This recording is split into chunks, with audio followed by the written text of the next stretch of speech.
Get your filthy hands off that and get out! You're fired!" The voice of Mr. Davies, sharp and cruel, sliced through the warm hum of the Gilded Bean Cafe.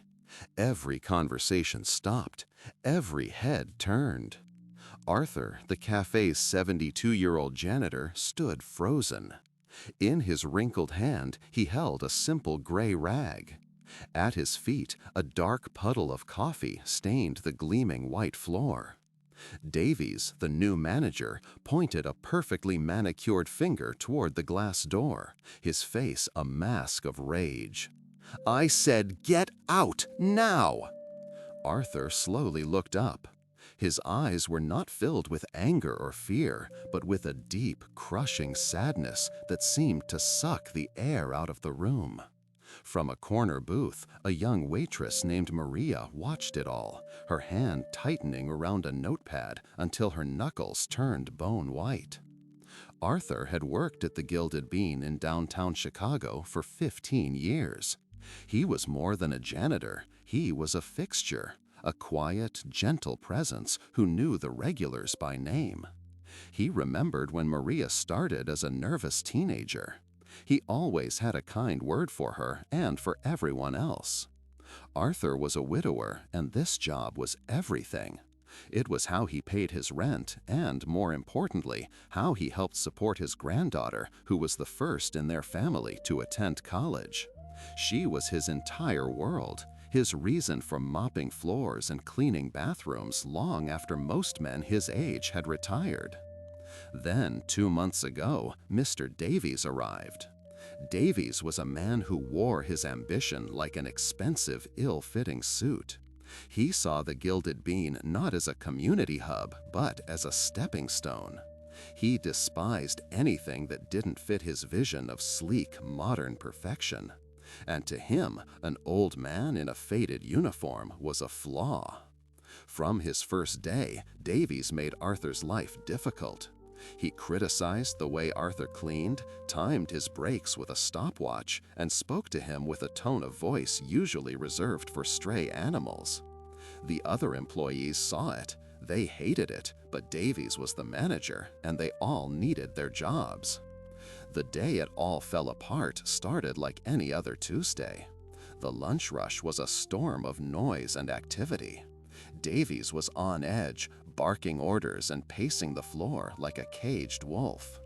Arthur was carefully navigating the crowded space with his cart, trying to remain invisible. A businessman, glued to his phone, walked backward without looking and slammed directly into Arthur. A full, hot cup of coffee flew from the man's hand, splashing across the floor. "Oh my gosh, I am so sorry," the businessman said, immediately turning to help. "It was completely my fault." But Mr. Davies saw his opportunity. He stormed over before Arthur could even respond. He completely ignored the businessman and focused all his venom on the old janitor. "What is wrong with you?" he hissed, his voice low and dangerous. "Are you blind? Look at this mess!"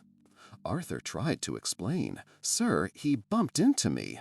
"I don't want to hear your pathetic excuses." "Davies!" shouted, his voice now rising for all to hear. The businessman tried to intervene again. "Excuse me, it really was my fault." Davies shot him a look that could curdle milk. "Sir, I am handling an employee issue." He then turned his full attention back to Arthur, and the public humiliation began.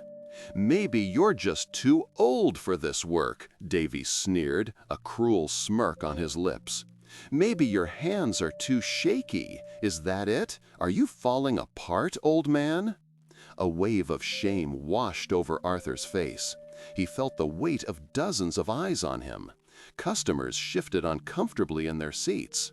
Maria felt a hot surge of anger in her chest. This was wrong. This was beyond cruel. That's when Davies delivered the final devastating blow. "You are a liability, an embarrassment to this establishment." He paused for dramatic effect, savoring the moment. "Get your things, you're fired." The words hung in the air, heavy and poisonous.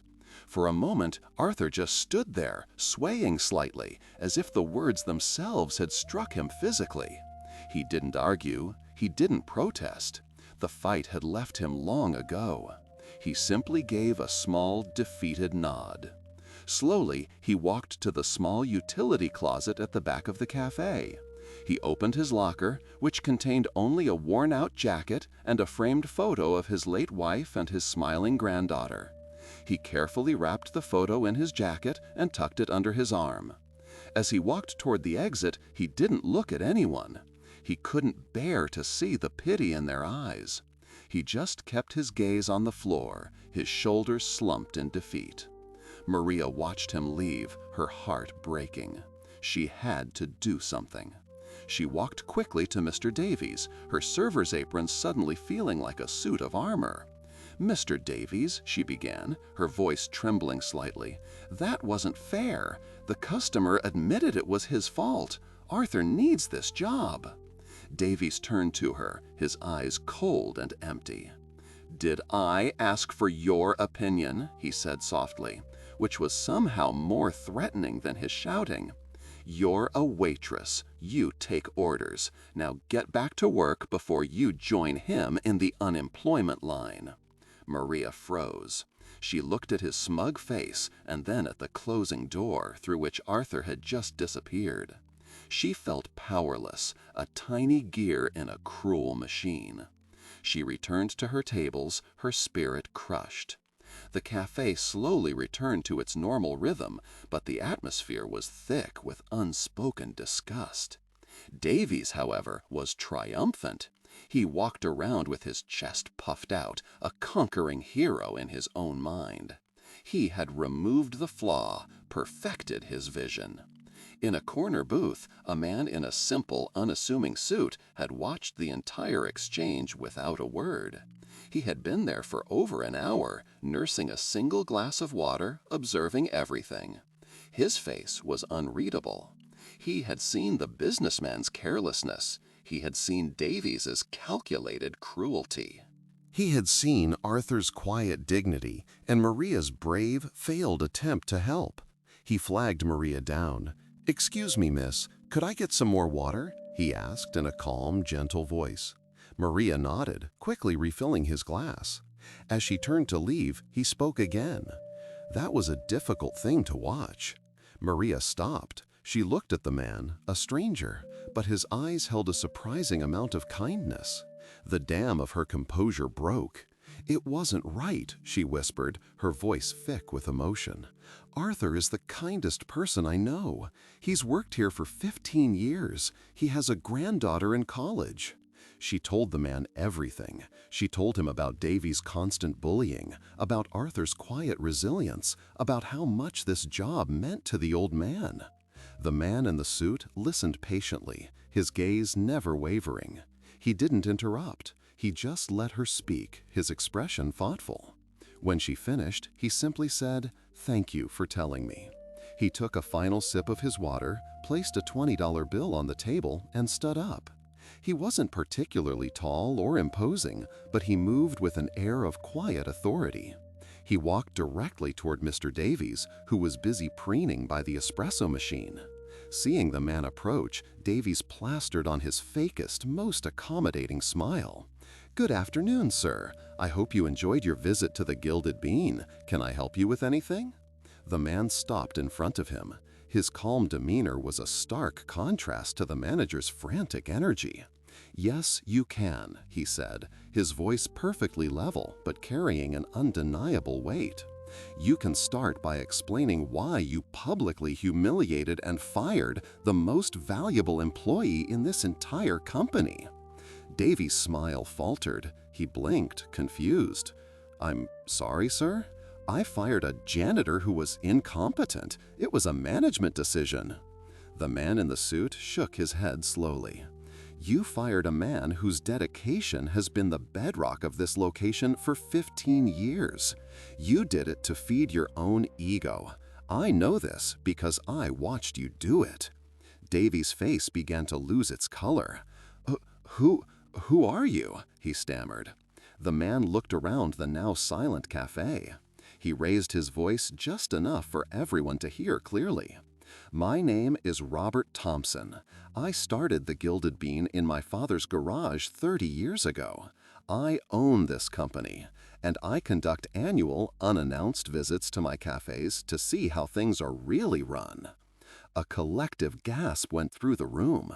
Mr. Davies's face went from pale to ghostly white. He looked like he had been punched in the stomach. He opened his mouth, but no sound came out. "I saw the customer bump into Arthur," Mr. Thompson continued, his voice like ice. "I saw him try to apologize, and I saw you, a man in a position of power, choose cruelty over compassion. You chose to break a good man for your own amusement." Thompson took a step closer, his eyes locked on the terrified manager. He leaned in and spoke in the same loud, clear voice Davies had used on Arthur. "In this company, we are built on one thing: respect. Respect for our customers and respect for our employees. You, sir, have shown none. You are the liability. You are the embarrassment." He pointed a finger, not at the door, but directly at Davies's chest. "Pack your things. You're fired." The reverse humiliation was absolute. Davies stood there, his jaw slack, his expensive suit suddenly looking cheap and hollow. He was exposed and shamed in front of the very audience he had tried to impress. He started to babble, to apologize, to make excuses, but Thompson simply turned his back on him, a final brutal dismissal.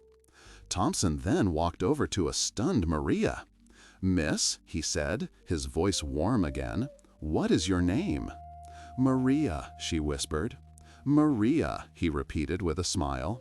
"You showed more courage and integrity in 2 minutes than he showed in 2 months. How would you like to be the new manager of this cafe?" Maria's eyes widened in disbelief. She was speechless. She could only nod, tears welling up in her eyes. Thompson then asked her for Arthur's contact information. The next morning, Arthur received a phone call. It was Robert Thompson. He asked Arthur to meet him at the cafe. Arthur went, filled with dread, expecting more trouble. Instead, he was greeted by Mr. Thompson himself. The owner personally apologized for what Arthur had endured. He offered Arthur his job back, not as a janitor, but as a paid guest experience ambassador, a role created just for him. His only job was to walk the floor, talk to customers, and be the kind, welcoming presence he always had been. The job came with a significant raise and full benefits. But Thompson wasn't done. "I also heard about your granddaughter," he said, pulling out a checkbook. "The Gilded Bean is going to cover the entire cost of her college tuition." Arthur broke down and wept, not with sadness, but with overwhelming gratitude. His dignity was restored and his granddaughter's future was secured. As for Davies, a week later, Maria saw him. He was standing in line at a fast food restaurant across the street, not as a customer, but to pick up a job application. His expensive suit was gone, replaced by a wrinkled shirt. He saw Maria through the window, his eyes filled with a potent mix of shame and regret. He quickly turned away, a broken man who learned his lesson far too late. In the end, what we learn from this is that a person's true worth is not measured by their job title or the clothes they wear, but by their character. True strength lies not in humiliating others, but in lifting them up. And sometimes a single quiet act of courage is all it takes to bring about justice. If this story touched your heart, please show your support by liking this video and leaving a comment to let us know your thoughts. And don't forget to subscribe to our channel for more real-life stories that inspire and move you. Thank you for listening, and until next time.